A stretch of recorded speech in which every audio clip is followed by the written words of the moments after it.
Okay, nkhani imene ndabwera pano ndi ya General Kanene. Ndifuna ndikuoneseni zimene zinachitika ka video kake kosentenako zimene zinachitika kuti kumenyedwa pacha nkhani yacho kuona kuti General Kanene wapangidwa chipongwe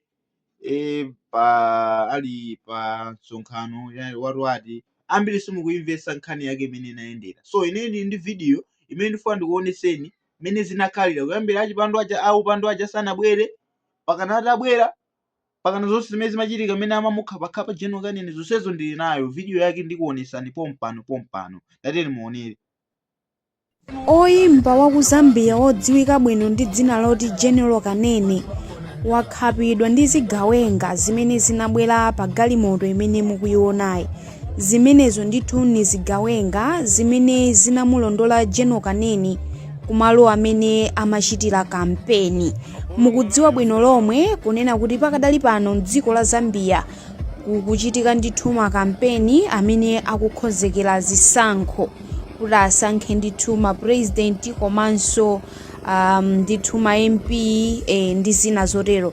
Ndi General Kanene anapita ku dera ili kukachititsa ndithu kampeni. Zigawenga zotunde zimenezo zamulondola. Taonani zikwanje m'manja. Taonani aliyense chikwanje abale inu.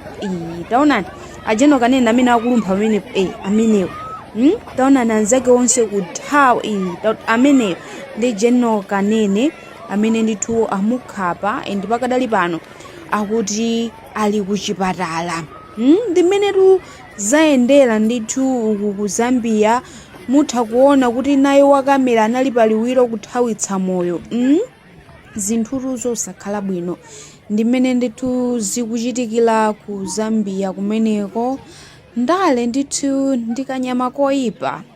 Ndale anthu amaphana siku Zambia kokha angakhalenso kuna anthu ena amapeza kuti akuvivikana ndithu m'madoti akuponyana ndithu kuyipitsilana mbiri mwina kuno sizinafike pa fiziko kuti mwina tingamaperekere umboni komano ndale ndikanyama koyipa.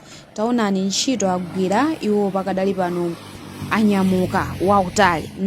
Akhapa munthu zimene anabwerera amaliza wautali. Ndale ndikanyama ndithu koyipa. Apate mmene tuluverera kunena kuti uyu Sylvester Namiwa kuti akuwukira boma. Ndale zokha zimenezo. Zichada yankhula ndale zokha zimenezo. So ndale ndikanyama koyipa tiyeni tizisamala komano zisamafike poti mpakana kuphana. Taonani chigawenga chimene chatengakaya chiujeni mabale inu moyo ayayayaya dziko ili ndi anthu ake mwe zoopsa zachitika Zambia.